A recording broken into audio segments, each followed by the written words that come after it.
Entonces, habíamos comenzado la clase pasada, eh, habíamos terminado con la flexocompresión y por ende habíamos comenzado con el tema del corte, el diseño del corte. Y habíamos dicho que, ya que es muy complejo generar un término que resuelva analíticamente la estimación al corte, en la práctica lo que se hacía, y lo que hacen las distintas normas, es proponer el corte admisible nominal de esta forma. Una parte que es el aporte del muro, otro que es el que aporta la compresión gracias al confinamiento que entrega, y por último el aporte que hace el acero. Entonces teníamos las tres componentes: el muro, lo que aporta en la compresión en el muro, más el aporte que entrega los distintos refuerzos de acero en las juntas horizontales. Y habíamos dicho que la norma en general, la nuestra, la chilena, se armó en base a los resultados que teníamos. La mayoría de estos resultados son de los años 70, 80. Esta es una de las razones por la cual también se quiere actualizar, porque desde ese entonces a la fecha igual ha cambiado la albañilería, sobre todo en la forma de los ladrillos. Se está tendiendo a tener ladrillos más altos y probablemente también haya mejorado la calidad de los morteros. Entonces, por eso está ya la instancia de la modificación de la norma NSH 1928. Ahora, habiendo dicho que en general esta es una forma práctica, conveniente de estimar la resistencia de la albañilería armada, las distintas normas, y ahí es donde ya entramos acá, han propuesto ecuaciones que justamente apuntan a eso. Como si ustedes se fijan en esta ecuación, que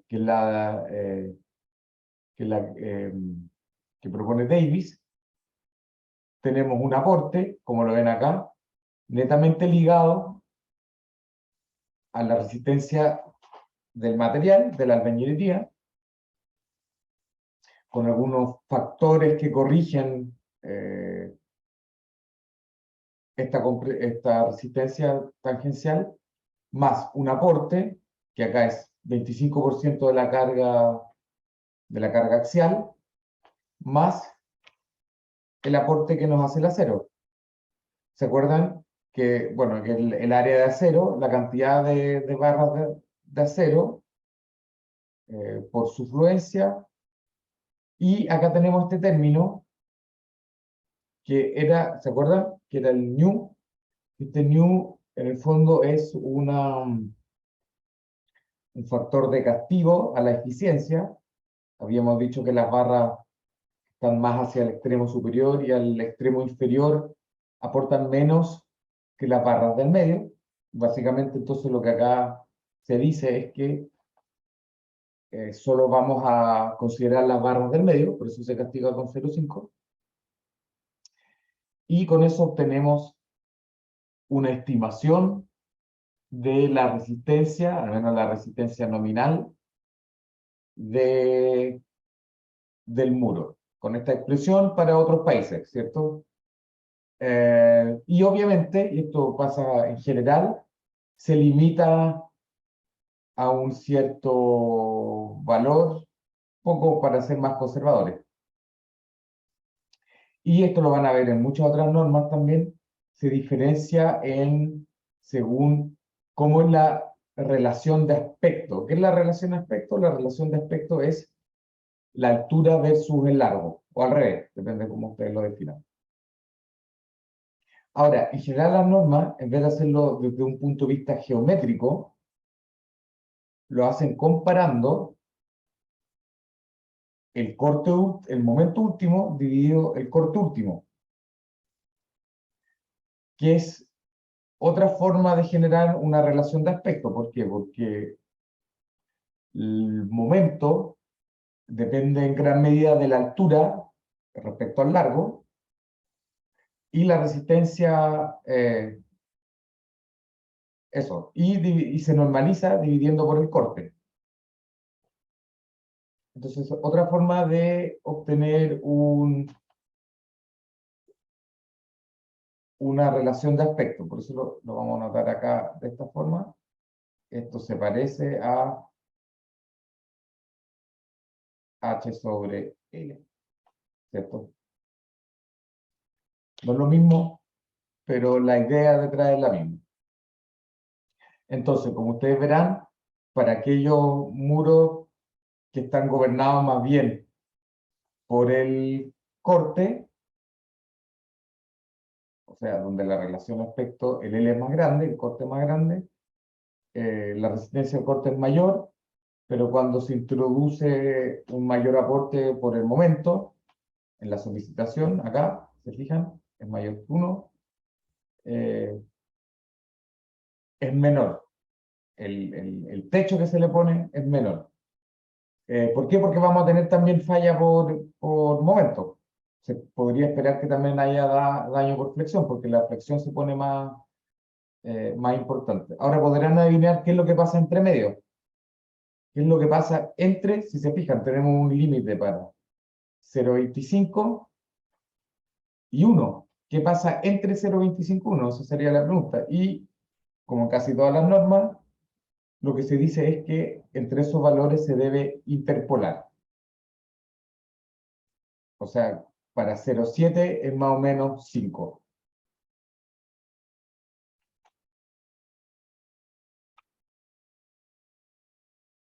Ahora, la expresión, la que acabamos de ver, sobreestima la resistencia al corte de los muros construidos con relleno parcial de huecos. Eso siempre ha sido un tema. Estos estimadores en general han funcionado bien para aquellos muros que son más sólidos, o sea, que tienen relleno total de huecos y donde también el mortero se esparce en toda la cara, pero no han sido no han estimado bien, no le han achuntado bien aquellas albañilerías donde el relleno es parcial. Entonces, aprovechando los datos experimentales disponibles para los muros de albañilería armada con relleno parcial de huecos, North y el Gawadi proponen esta expresión donde tenemos esto es un poco muy similar a la anterior, tenemos una parte que es el aporte del acero y una parte que es el muro. Y acá dentro de la expresión del muro separan entre el muro y la compresión axial. ¿Se fijan? Es otra expresión, lo dejo ahí. Ahora, de nuevo, si todas estas expresiones se han manejado con estos factores de castigo para un poco, ¿cómo se dice esto? Para adecuar las curvas a los resultados experimentales que se tienen y se definen entonces estos factores de corrección según la relación en este caso, el área neta respecto al área bruta y en el caso del acero, según la cuantía que tenga. Estos son cosas generales que le estoy planteando de cómo se ha ido abordando el problema, cómo se ha ido abordando. Después ya veremos cómo lo aborda la norma 1928. Esta es como la forma más racional de hacerlo.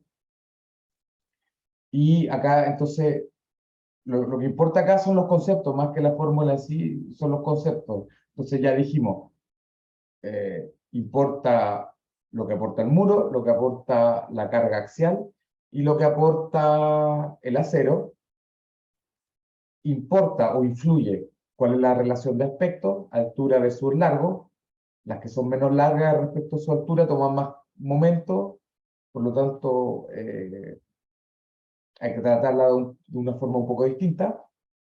Y también obviamente influye cuánto el área neta respecto al área bruta, y esto se da sobre todo, o sea, o se da en los casos donde no hay relleno total de los huecos. Y obviamente, y esto lo veremos en particular para el caso chileno, depende también de la cuantía que se ponga. Al igual que en el hormigón, hay cuantías mínimas que hay que cumplir. El hormigón también hay cuantías máximas, entonces veremos un poco a qué se debe todo eso. Luego, volviendo a la realidad nacional, en los años 80, como les dije, donde se armó la base de datos con la cual se generó la norma, a raíz con datos experimentales realizados en Chile y Estados Unidos, ojo, eso es importante, no eran experiencias locales. Hidalgo en 1989 propuso esta expresión para nosotros, 2,5 bm, que es la tensión tangencial admisible, o sea, un valor de tensión de corte, más 1 más ρh dividido el 6 por 1000, por el área neta del muro, pero siempre manteniéndolo bajo 5 por la tensión tangencial admisible por el área neta. Ahora bien, esto es menor que 1, así que estamos, pero como es sumado en 1, el ρ lo incrementa. Luego, acá entonces tenemos este gráfico que incorpora los resultados, tanto algunos extranjeros, es lo que se tenía a mano en aquella época, más los resultados de la Pontificia Universidad Católica, porque Hidalgo era de la Universidad Católica, no un docente de la Universidad Católica, el que hizo, yo creo que en los 80, uno de los mayores aportes. Y hay ciertas cosas que acá llaman la atención. Lo primero, ¿se acuerdan que dijimos 2,5 bm? Bueno, eso es lo que tenemos acá, ¿se fijan? Es esta curva. Ahora les pregunto de otra forma, ¿por qué la fórmula es 2,5 bm?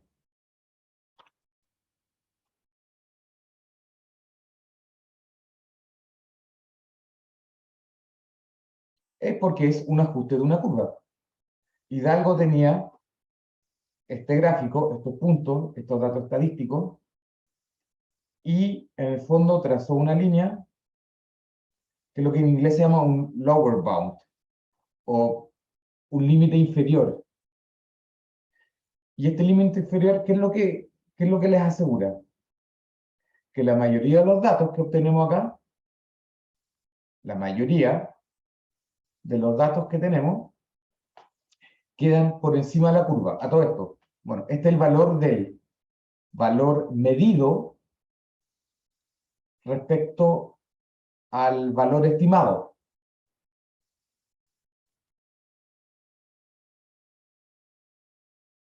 O el admisible. Entonces, todos los puntos, ¿qué significa eso en otras palabras? Que todos los puntos que estén encima de esta curva cumplen con un factor de seguridad de al menos 2,5, que está acá, ¿cierto? Este es el valor de seguridad, básicamente. Es lo obtenido, el resultado último, respecto al estimado. Y de esa forma aseguramos al menos que la mayoría de los resultados nos den la tranquilidad de que son resultados conservadores, ya que tenemos un factor de seguridad de 2,5 que es bastante alto comparado con otros materiales. Ahora, ¿dónde tenemos el problema? Fíjense acá abajo. ¿Qué pasa acá? Este es el eje de la cuantía, tienen que multiplicar por 100, o sea, mejor dividir, porque son 100 veces la cuantía. ¿Y qué es lo que pasa acá? Si ustedes se fijan, este es 0,6 por 1000. Y cuando nosotros bajamos de esa cuantía, ¿qué pasa? Se nos indefine este límite. Algunos cumplen, pero muchos otros no cumplen. En especial, fíjense, los experimentos chilenos. Una gran cantidad de estos, que son estos de acá, quedan por debajo del factor de seguridad que nosotros estimamos como conveniente, aunque aún así están por sobre el factor de seguridad 1. Pero obviamente 1 es un factor de seguridad muy pequeño, no es aceptable. Y como se imaginarán, por lo mismo, en la norma se estableció que la cuantía mínima es justamente un 0,6 por 1000. Esta es la razón por la cual la norma dispone el 0,6 por 1000. Es porque se vio experimentalmente que nuestras estimaciones no funcionan en esta zona. Sí funcionan muy bien después del 0,6 por 1000. Y en el 0,6, también acá se le pone un límite, un coto, porque si no, bueno, podríamos seguir incrementando, tal vez de manera no conservadora, eh, em, la estimación que nosotros hacemos. Por último, destacar, bueno, en general todos los puntos están acá encima, excepto este. Eso siempre va a suceder. Ustedes cuando tienen campañas experimentales siempre va a haber algún dato que se sale y simplemente, bueno, hay que tratarlo como un dato anómalo. Ahora, lo último importante que tal vez no he dicho es que si se fijan, los que tenían el circulito oscuro son con mortero ya o sea, disculpen, con resistencia mayor a 1,4 megapascales, y los otros son con valores menores, con resistencias menores, tangenciales.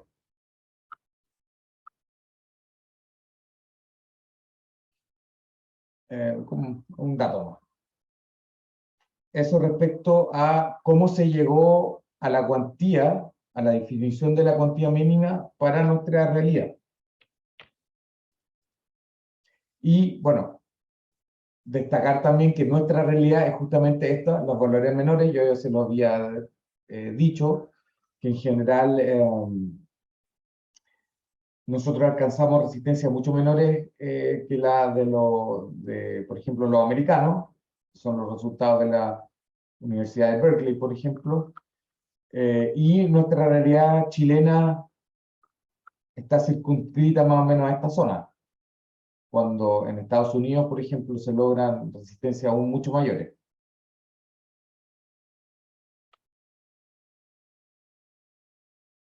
Y nuevamente, lo que ya les había comentado, el 2,5 es más o menos nuestro factor de seguridad, es más o menos el 2,5, y obviamente la cuantía nos da un aporte adicional, y eso más o menos se puede asimilar a lo que nosotros llamamos el factor de seguridad. Entonces, un poco lo mismo, vamos a leerlo. De la figura anterior se puede destacar lo siguiente. Representa los resultados experimentales realizados en Chile, mientras la cuantía de armadura horizontal sea mayor o igual al mínimo exigido por la norma NSH 1928, la cual pide un 0,06% o un 0,6 por 1000. Es un mal estimador de la resistencia al corte, la fórmula, cuando la cuantía es menor que el valor mínimo exigido. Eso lo vimos. Se indefine de alguna forma la estimación de la resistencia. Si se compara la fuerza de corte resistente que resulta de la ecuación con la fuerza de corte admisible que resulta al aplicar la norma NSH 1928, el factor de seguridad que está implícito en la norma 1928 es mayor que 2,5, resultando del orden de este valor cuando la cuantía es como mínimo el 0,6 por mil. Ahora, y acá quiero destacarles algo, esto es súper importante, porque a mí me ha tocado en la práctica profesional más de una vez lidiar con esto, es acá. Está implícito. En muchas otras normativas, como la de acero, por ejemplo, cuando ustedes trabajan con ASD, por ejemplo, las normas explícitamente les dice cuál es el factor de seguridad. En el caso del acero, el gamma, ¿cierto? Y el gamma, por ejemplo, para el diseño de compresión de una columna de acero es 1,67. Es explícito. Acá en la norma no es implícito. Y yo, gracias a lo que le estoy presentando, le estoy dando un detalle muy relevante, poca gente lo maneja. ¿Por qué? Porque a veces uno se encuentra con casos, sobre todo con estructura antigua, donde simplemente con todos los arreglos que ustedes le hagan, es difícil llegar a cumplir el, la resistencia admisible. Y cuando uno no logra eso, y uno tiene que meterle un poco más de ingeniería, un poco usar criterio y entender que la norma simplemente no es aplicable, se hace imposible. ¿Cuál era el problema que para mucha gente le surge? Es justamente, bueno, si me estoy pasando, ¿cuánto me estoy pasando? ¿Qué tan lejos queda? ¿Qué tanto estoy incurriendo respecto a la resistencia última, la resistencia nominal? Entonces yo acá le estoy dejando el dato y es más o menos, ustedes tienen un rango todavía de 2,5. Nadie, obviamente, en su sano juicio va a incurrir las 2,5 veces eh, respecto a la resistencia nominal. O sea, la solicitación respecto a la resistencia nominal.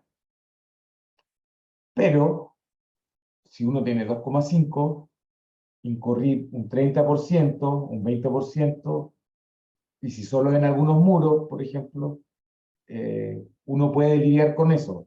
Uno con criterio puede llegar a hacer esa aceptación. Pero eso uno solo lo puede conocer sabiendo esto. Y a mí muchas veces me han llamado justamente para consultarme exactamente esto. ¿Cuál es el factor de seguridad que trae implícita la norma chilena? Es más o menos esto, de nuevo, eso sí, la norma no lo dice, es implícito. Y entonces, para valores de ρh menores que el mínimo recomendado, el valor de Fs es menor que 2,5. Eso también es importante que lo entiendan. Por eso, y como es menor que 2,5, la norma exige que sea 0,6 por mil, la cuantía mínima. ¿Estamos bien hasta ahí? ¿Se ha entendido? Sí, profe. Ok. Vamos a seguir entonces.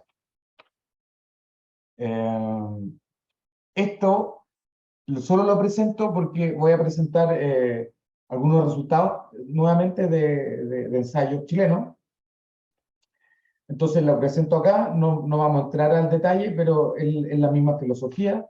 Esto es el VC del 85. Se usó como benchmark. Benchmark significa como parámetro de comparación entre lo que se estaba promoviendo acá en Chile y lo que existía internacionalmente. El VC es como una norma internacional, es el Unified Building Council, creo que no es Code, es Council, que ha sido reemplazado por el IBC, el International Building Council, pero en esa época se llamaba VC, y en el VC se promovía lo siguiente: simplemente BM era el aporte del muro, del material, con la resistencia, dependiendo de la resistencia prismática, y como habíamos dicho, siempre con un patamar, con un plató que limita la resistencia máxima, y con otra expresión parecida, y esto depende nuevamente del factor de forma del muro. Entonces, como les decía, esto lo menciono porque esto, fíjense acá arriba, esto fue comparado en su momento entre lo que proponía o lo que ya había, esto del 2005, lo que ya había sido establecido en la norma NSH y comparado la expresión internacional que se tiene. Y como ustedes pueden ver, nuevamente, solo para aquellos ensayos que se usó el 0,6 por mil, se logra un factor de seguridad mayor que 2,5. Nuevamente, este gráfico acá, ¿qué es? Es la esperada versus la medida, la ensayada. ¿Cómo determinamos la esperada? Bueno, con las fórmulas que acabamos de ir mencionando. Y después uno ensaya, uno obtiene el máximo y hace esta relación. Y eso obviamente es el símil al factor de seguridad. Y el Bendel Counsel, como ustedes ven, bien cercano acá también al factor de seguridad. Para todos los otros, los resultados no son uniformes y quedaron debajo de este parámetro que nos dimos, que es un factor de seguridad de 2,5. Si bien y aunque hayan quedado por encima del factor de seguridad 1. En otro estudio, para bloques de hormigón, este es para unidades cerámicas, para bloques de hormigón, la mayoría quedó por encima de los que tienen entre 0 y 0,34. Acá no tengo bien el detalle de qué es lo que era cada muro, pero que hay un muro, entiendo que son estos, que son los que tienen el 1,6 por mil, lo cumplieron, este límite inferior de los 2,5, y por ejemplo, esta raya de ensayo de sierra, que tiene el 0,18 por mil, o sea, no alcanza el 0,6, está muy lejos, todos quedan por debajo y por lo tanto tampoco nos conformamos con estos resultados. Todo lo que les he explicado hasta el momento es un poco para justificar de dónde nace la cuantía mínima, que es el 0,6 por mil. Ahora, siguiendo nuevamente con la experiencia chilena, en base a lo realizado en Chile, y teniendo en cuenta que es inapropiado usar la norma NSH 1928 para determinar la resistencia al corte en muros con una cuantía de armadura reducida, al 0,6 por mil, y sin relleno total de huecos, Silva recomendó esta expresión, que es parecida a la de las otras normas, 0,4 tau m por AG, más 0,25 n, y para BS lo mismo que se ha indicado en otras normas. Es una propuesta, y él acá lo justifica de esta manera porque muestra estos gráficos donde él tiene estos ensayos y donde él muestra que la capacidad esperada, esto es un tipo de gráfico que se ve mucho en la literatura, en las publicaciones, que básicamente es otra forma de mostrarlo, que ustedes tienen la esperada versus la medida. Y ustedes lo escalan de la misma forma, los mismos ejes lo escalan de la misma forma. Y al escalarlo de la misma forma, si ustedes trazan una diagonal, significa que está el límite, todos los puntos que quedan por encima cumplen y los que quedan por debajo no cumplen. Y como se fijan, la expresión que él está proponiendo, eso es lo que él dice, le está cumpliendo bien. Haciendo también la diferencia que pareciera que funciona en general bien, pero tiene acá un problemita con las unidades de bloque. No así con las de unidades cerámicas. Ahora, comentario entonces relacionado. Esto ya es como recapitulando todo lo que es la ciencia detrás del análisis de corte en muro de albañilería. Y entonces recapitulemos. La resistencia al corte aumenta al aumentar la cuantía de refuerzo. Eso está medido, eso es así. La resistencia al corte aumenta al aumentar la magnitud de la carga axial. Dijimos que eso es así, pero también siempre y cuando, obviamente, no empieza a gobernar la falla por carga axial, por compresión. O sea, siempre y cuando sea limitada. La resistencia al corte aumenta al disminuir la relación de aspecto. Cuando aumenta, o sea, aumenta al disminuir la relación. Al disminuir la relación significa que L está ganando el largo versus la altura. Entonces, entre más chatos sean, entre más largos respecto a su altura sean, también podemos esperar mayores resistencias. También, la contribución de la armadura horizontal depende del tipo de acero que se use y de la forma como se distribuía a lo alto del muro. Ya hemos dicho que pierden eficiencia cuando se colocan muy próximas al extremo superior o inferior. Cuando se cortan la armadura o no se empalmen bien, y obviamente cuando se usan aceros con comportamiento frágil. Lo cual esto es el caso prácticamente siempre acá en Chile, porque como usamos las escalerías el acero es más frágil, eso lo vamos a ver en el capítulo 4, en el módulo 4. Y por último, esta situación, la que acabamos de decir, justifica la incorporación del factor de eficiencia, que tiene que ser menor a 1, para que castigar un poco la expresión de DS cuando se evalúe la contribución de las barras de refuerzo horizontal. Entonces, así es como racionalmente uno puede llegar a pensar en cómo funciona o cómo se puede determinar la resistencia nominal o admisible de la albañilería.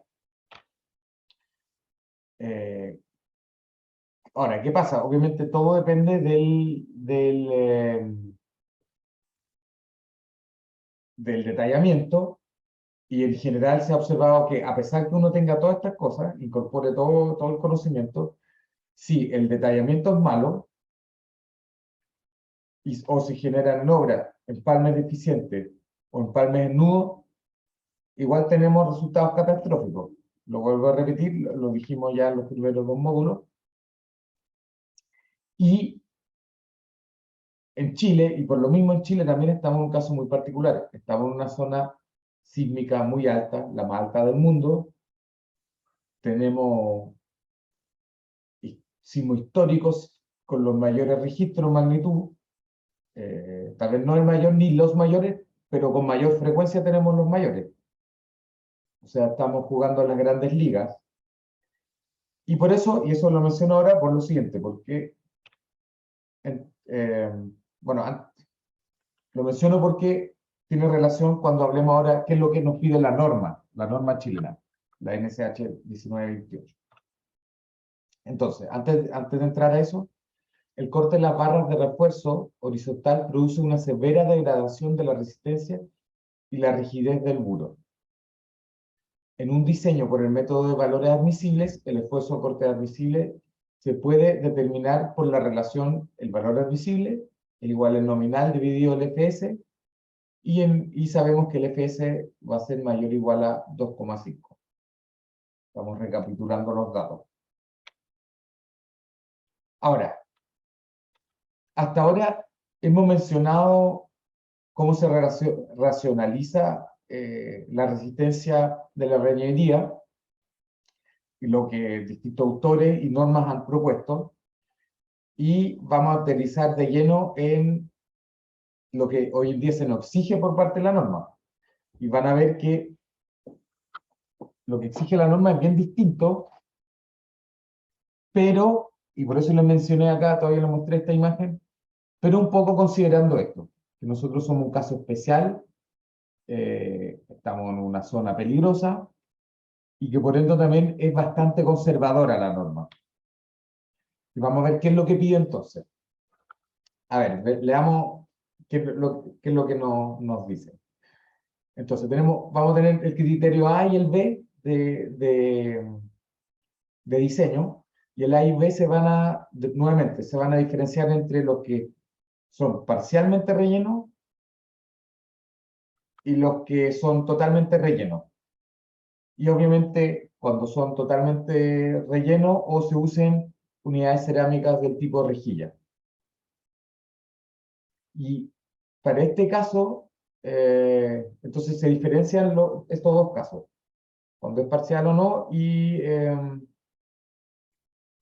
y esta decisión se tomó reconociendo que los muros construidos con relleno total de huecos están más protegidos del agrietamiento por la presencia del hormigón de relleno. Y esto lo vimos en cuantiosos ejemplos que vimos en el módulo 2 cuando analizamos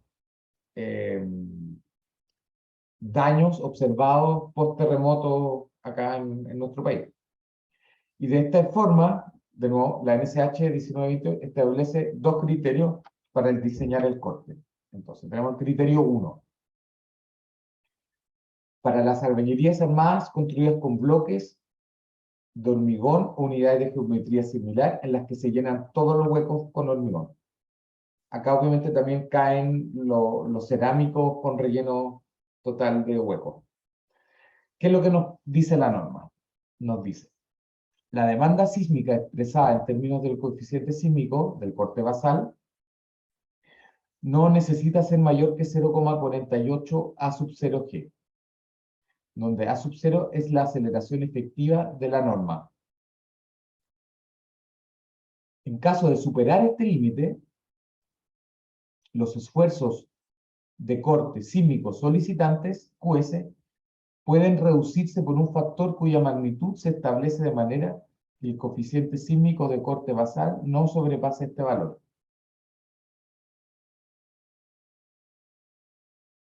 ¿Ok?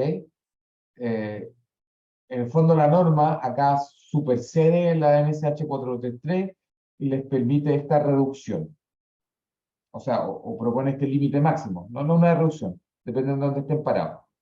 Y si ustedes pasan el 0,48 del corte basal, les permite reducirlo de tal forma que obtengan el 0,48. Eso es lo que dice este párrafo.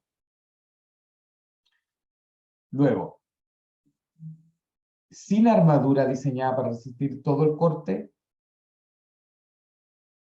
la tensión admisible,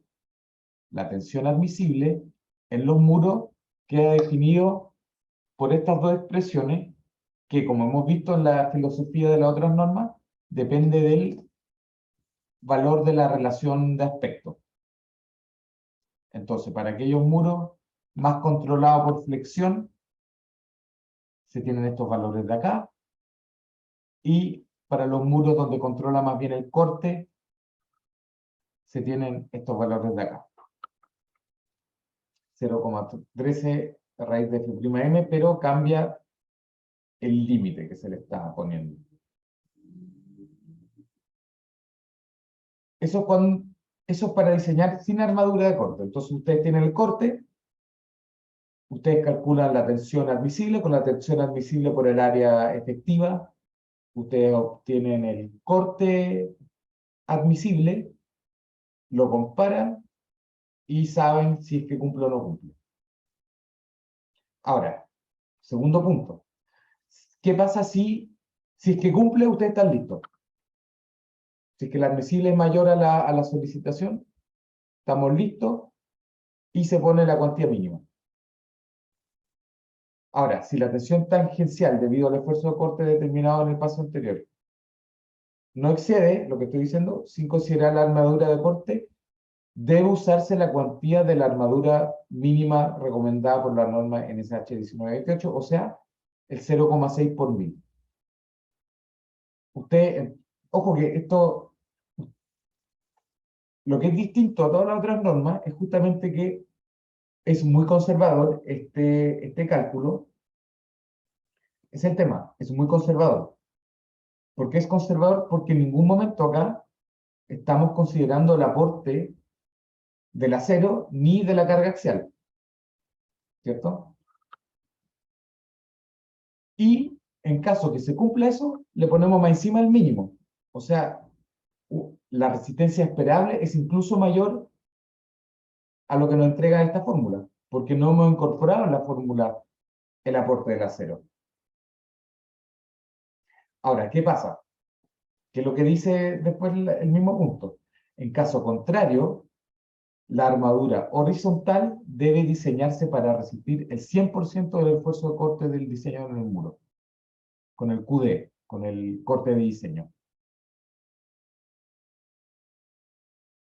O sea, o todo el corte, dicho en otras palabras, todo el corte solicitante puede resistirlo el muro de albañilería, y si es que el muro de albañilería no lo puede resistir, lo tiene que resistir todo el acero. Es como un todo o nada. Y para ambos casos, ustedes entenderán que es un diseño muy conservador, y es muy conservador porque en este caso no se está incorporando el aporte del acero, y para este otro caso no se está incorporando el aporte que tiene la albañilería, que obviamente se va a activar. En la física, en términos prácticos, esto no se va a desacoplar, la, la, la, el acero de la albañilería. Ahora, eh, esto lo sé de conversaciones. ¿A qué se debe esto? Esto no lo sé con certeza, pero es lo que se me ha indicado en conversaciones con ingenieros senior que estuvieron ahí en la época, es un poco respondiendo a esto.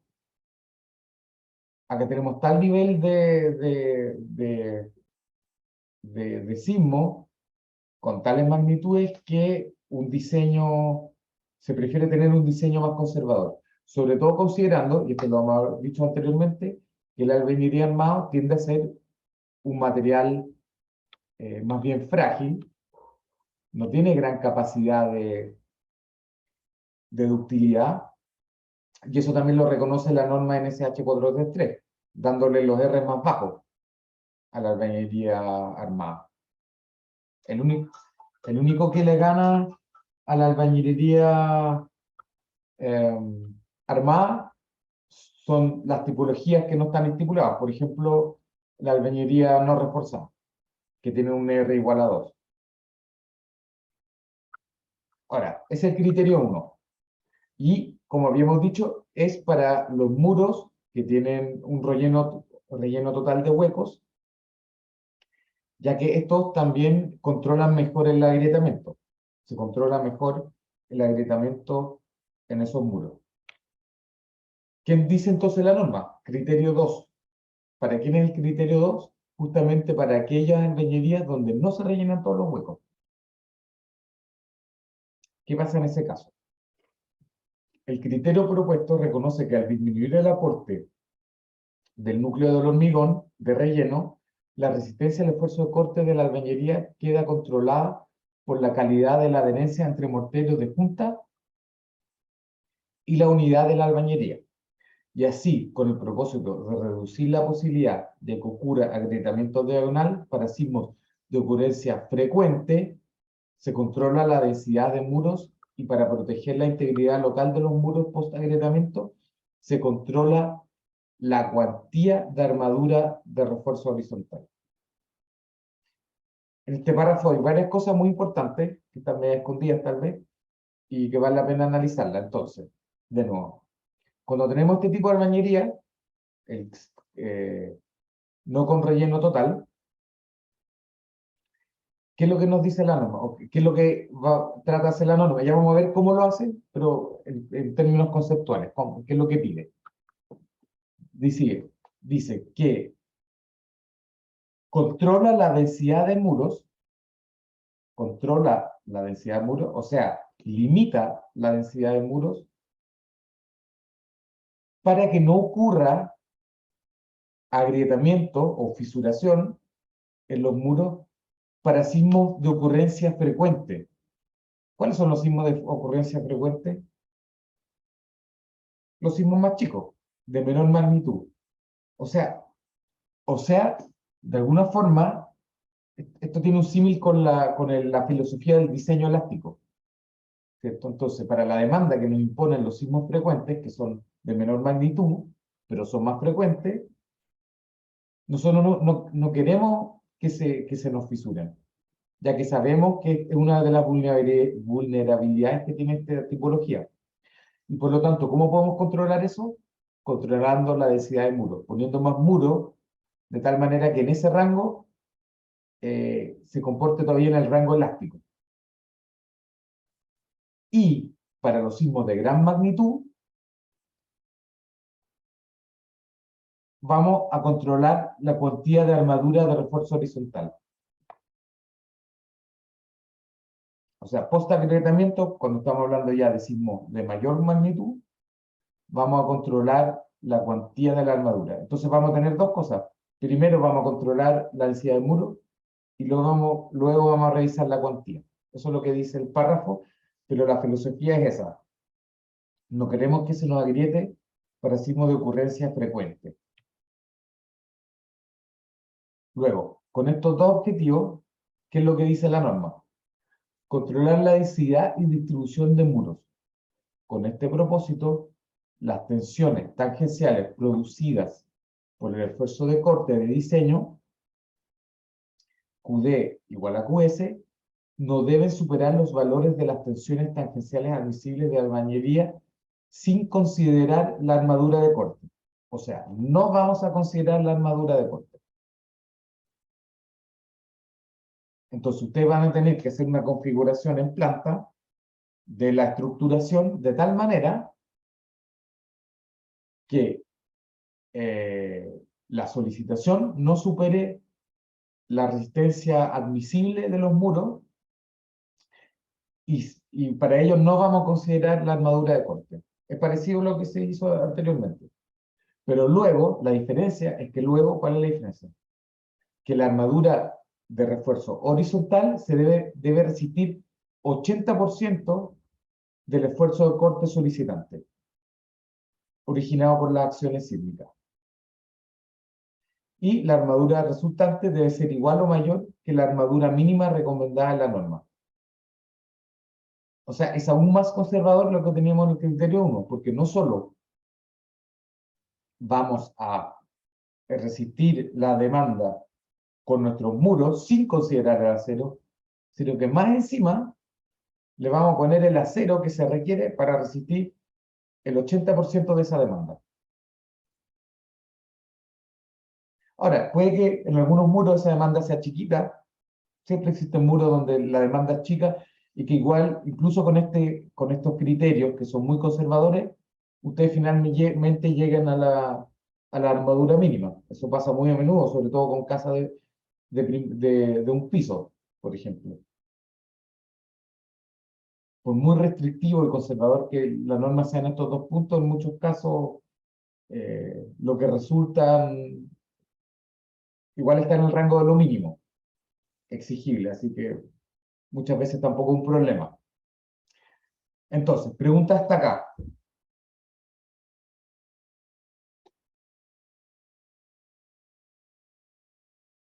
¿Se entendió?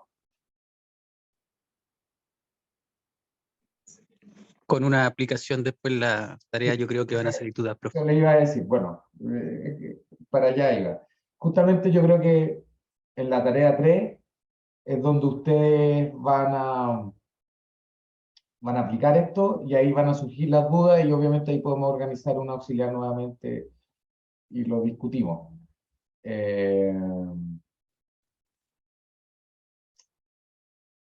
ya estamos a punto de terminar este módulo, así que yo también lo voy a publicar, entonces también sería importante que ustedes relean esto y un poco se permeen con lo con lo que dice la presentación y lo que dice la norma, porque esto obviamente hay que leerlo varias veces para poder digerirlo. Lo que sí les digo que en la norma 1928 todo lo que les estoy planteando acá está un poco más disgregado. Está en la norma, no dicho con estas palabras, como lo estoy poniendo acá, pero lo esencial es esto. Eh, se lo menciono porque obviamente la norma como que un poco no va en el orden en el que estoy haciendo la presentación. Yo acá estoy aplicando un orden más pedagógico. La norma en el sentido yo creo que tiene un orden más práctico, técnico. Pero está ahí, toda esa información está ahí, escrita de otra forma en los distintos párrafos de la norma. Después, entonces, ¿cómo hemos dicho cuáles son los criterios de la norma? ¿Cómo calculo la tensión tangencial solicitante?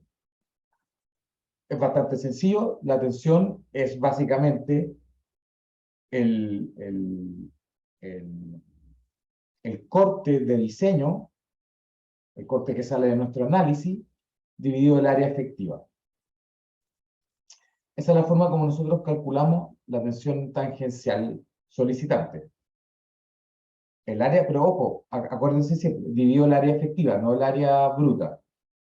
Pues el área efectiva puede ser el área bruta, pero si no usan relleno total o no esparcen el mortero en toda la cara, el área efectiva puede ser menor a la bruta. Eso es cómo se determina la solicitante. Es bien sencillo. ¿Cómo obtienen del análisis del QD? Eso lo vimos en la auxiliar del ETAPS. Ustedes en ETAPS pueden usar los peers, poniéndolo los peer labels. Luego, cuando la tensión tangencial solicitante excede la tensión admisible para la bañería, con armadura diseñada para recibir todo el corte, que la norma le llama T1, tiene que ir a la tabla 1 para obtener el TAU1, se debe cambiar la dimensión del muro, ya que según la norma, la contribución de la armadura para resistir el corte está limitada por la falla por aplastamiento que produce en la bañería puntual de compresión. Entonces, con armadura diseñada para resistir todo el corte.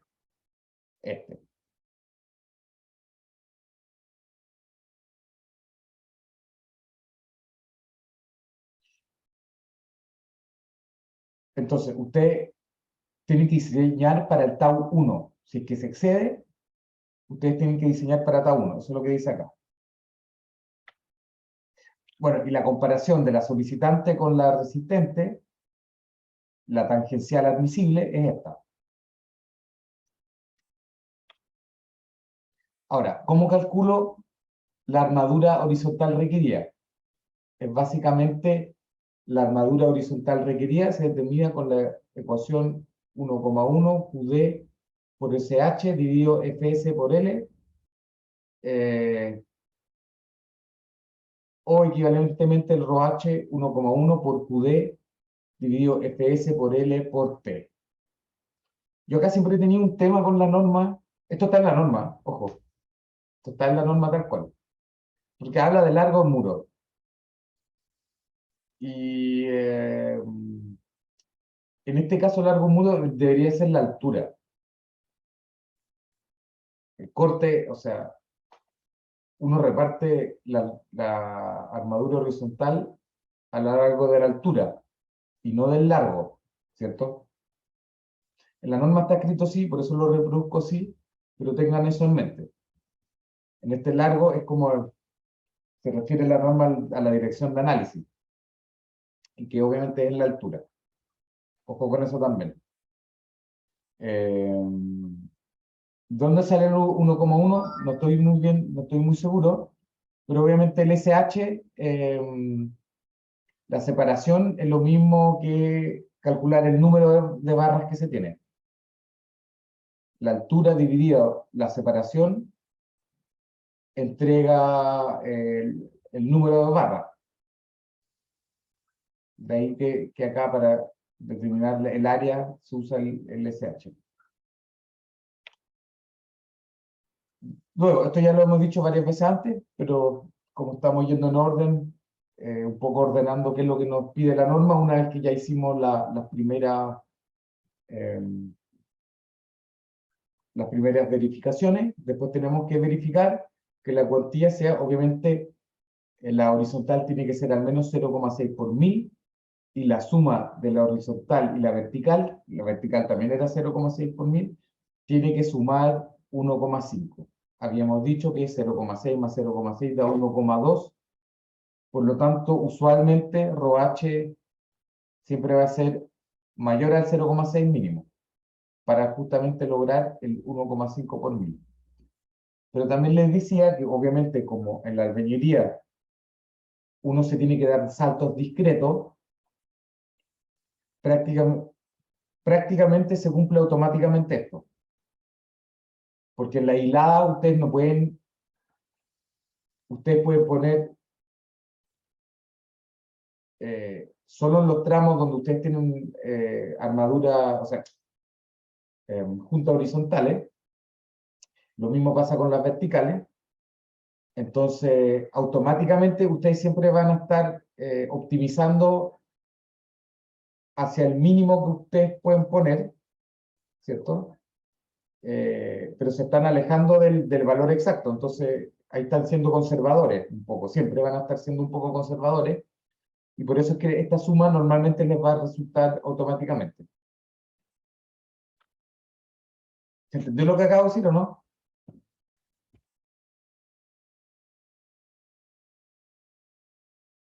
Estuvo un poco complicado.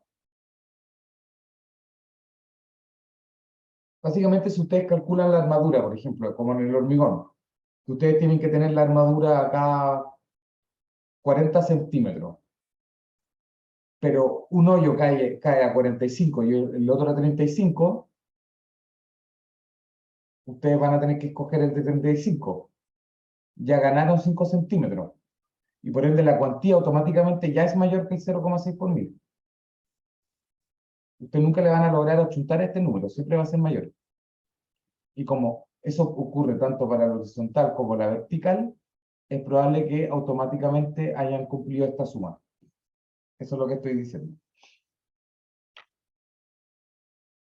Luego, construcción con inspección especializada. Sin considerar la armadura de corte, o sea, los elementos en flexión, tienen la armadura. Espera, acá me confundí. ¿Qué tal?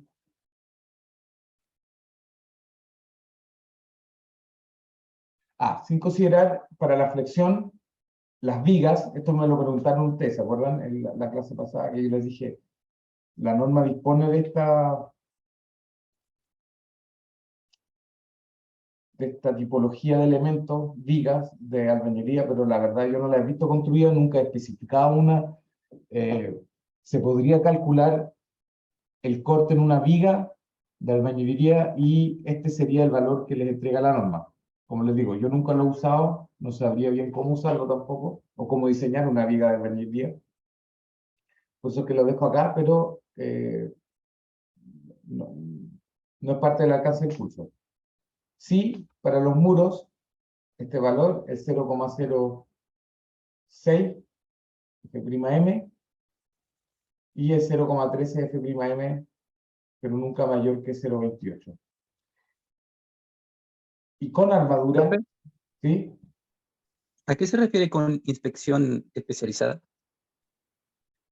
Esto, si te acuerdas bien, lo hablamos ya en el módulo anterior, en el módulo 6. Las normas siempre, ambas normas, la de albañilería armada y la de albañilería confinada, hablan de inspección especializada y, o sea, diferencian los valores admisibles dependiendo si es con inspección especializada o sin inspección especializada. ¿Cuál es el tema? Que la norma no define bien qué es lo que significa eso. Una de las... Y yo les comenté, yo estoy en el comité que está revisando la propuesta de la nueva norma, de la 1928, y la mayor discusión que se ha dado es en torno a este punto. ¿Qué significa esto? Porque no hay una definición clara. ¿Qué es lo que nosotros entendemos con esto? Que ya somos todos los ingenieros, ya una nueva generación que no estuvo en aquella época cuando se indicó esto. Nosotros, ¿qué es lo que entendemos cuando haya inspección técnica? Una IT, una ITO, una inspección técnica de obra. O sea, cuando haya alguien en la obra que está a cargo de verificar que lo que se construye se está haciendo según plano. Y implícitamente eso también, que esa inspección obviamente es independiente al constructor. No puede ser parte interesada de la obra. Y en general, en las obras grandes es así, siempre hay una ITO, la ITO no es la constructora, es otra empresa, tiene que ser una empresa externa, una empresa que se dedica a eso y que sea neutra.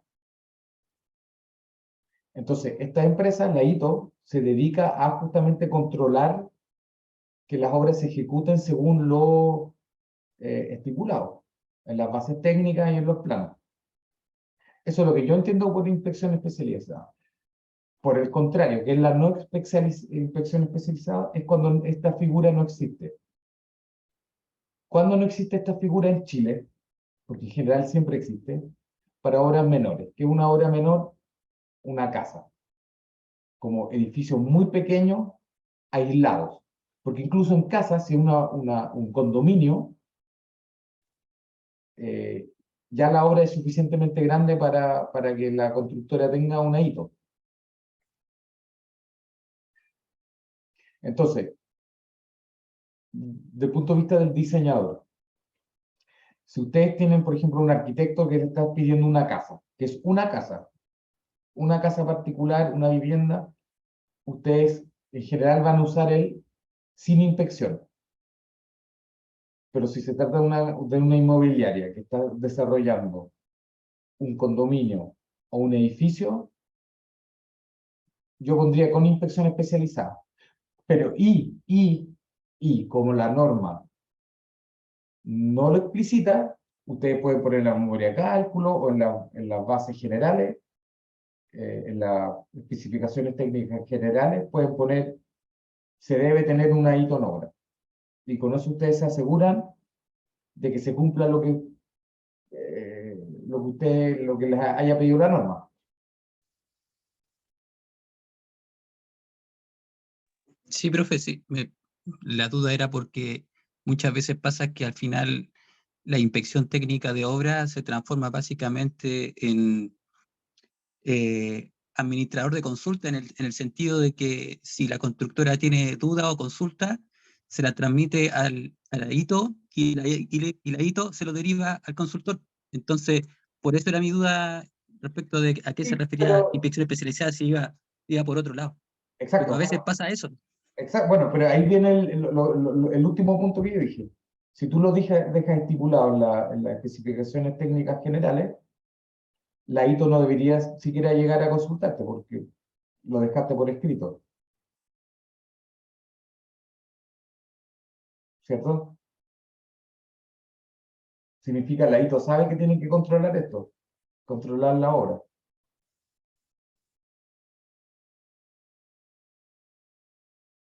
Ahora, es más resorte del constructor. Tú entregaste una memoria de cálculo, la memoria de cálculo estipuló con inspección especializada, ¿cierto? Y por ende, están obligados a tenerla, porque si no, ellos están incumpliendo la memoria de cálculo.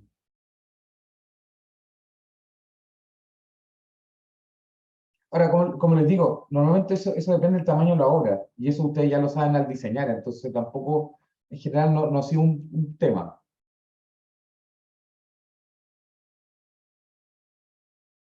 Y como les decía, acá en Chile la ITO es, hoy en día casi una obligación para gran parte de los proyectos. Entonces, ustedes pueden diseñar con esto, con inspección especializada, si es que no es una casa aislada.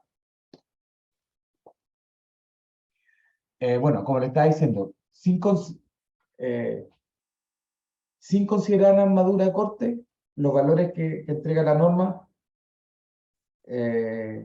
admisibles son estos, y cuando ustedes tengan que resistir todo el corte, ustedes tienen que calcular estos valores de acá.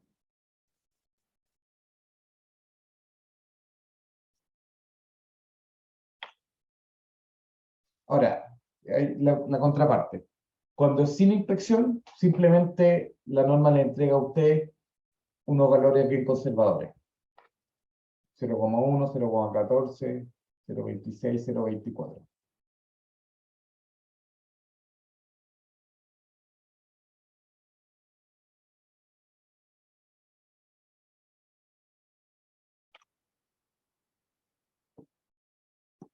Entonces, en aquellos muros en que la relación esté comprendida entre 0 y 1, la tensión admisible se determina por interpolación en la línea recta que une los valores 0 y 1, al igual que las otras normas. Para calcular la relación, deben usarse los esfuerzos que resultan del análisis. Ojo, esto es muy importante. De esta forma, no debe usarse el valor de m reducido a un 50%. ¿Se acuerdan que podíamos reducir el 50% el momento?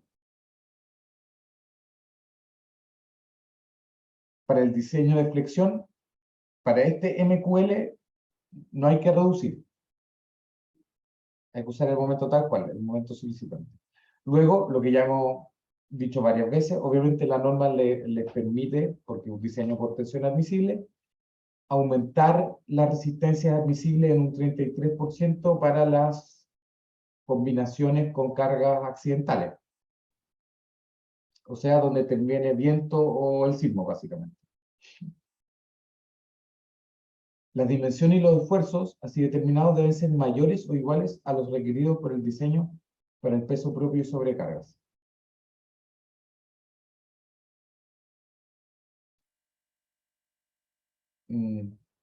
Y no se permite, esto también, no se permite el aumento de las tensiones admisibles en aquellos muros en cualquier piso que resistan más que un 45% o más del refuerzo de corte total de piso. Nuevamente, no se permite el aumento de las tensiones admisibles, o sea, este 33%, en aquellos muros que resistan un 45% o más del esfuerzo de corte. Y ustedes se preguntarán, 45% es casi la mitad del corte en una dirección.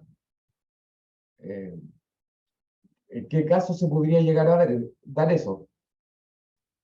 El caso típico donde se da esto, les comento, es cuando ustedes tienen una casa pareada, por ejemplo, de 2 o 3 pisos. Entonces ustedes acá tienen un muro y es probable que ustedes acá tengan algún tipo de apertura en esta fachada. Entonces, esta fachada tiene muros más cortos, y justamente el muro divisor, como una casa pareada, puede llegar a tomar más del 45%. Este es como el típico caso, y ahí, bueno, lo que le dice la norma explícitamente, bueno, para ese muro ustedes no van a poder aumentar la tensión admisible. O sea, se vuelve más conservador. ¿Por qué es eso? Un poco para limitar que no falle el muro más importante del piso de análisis, ¿cierto? Ya que si falla ese, ya perdieron la mitad de la densidad, de los muros resistentes. Este es un poco el gráfico de interpolación. Esto solo con y sin, el cómo se calcula. A partir de estos valores ustedes pueden determinar la ecuación.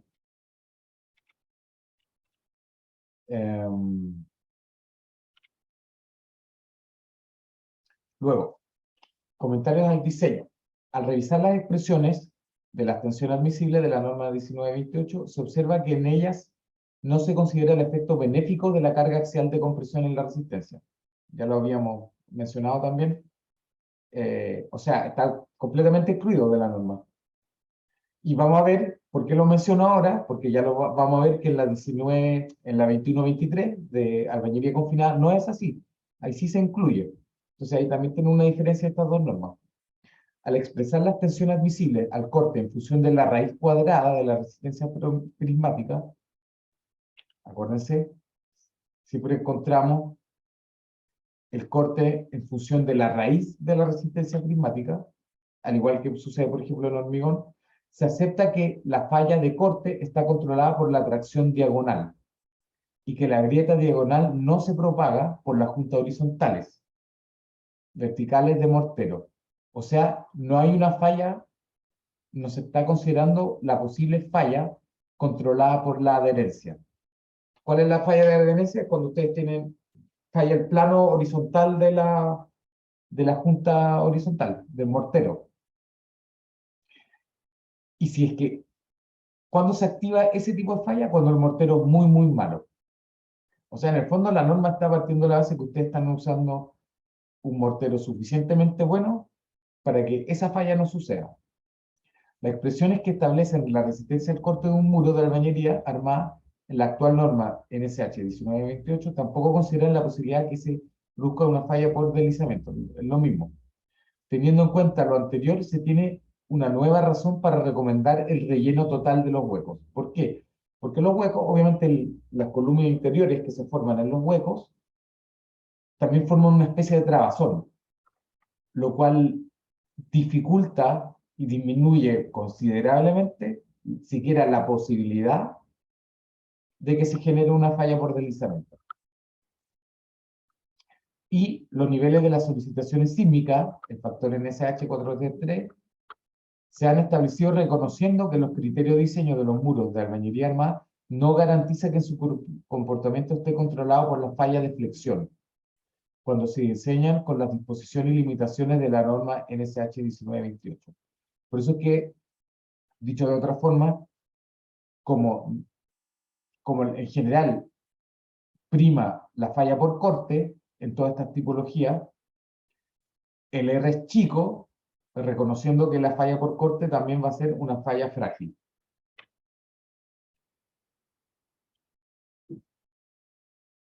Eso. Vamos a dejar la clase de hoy hasta acá.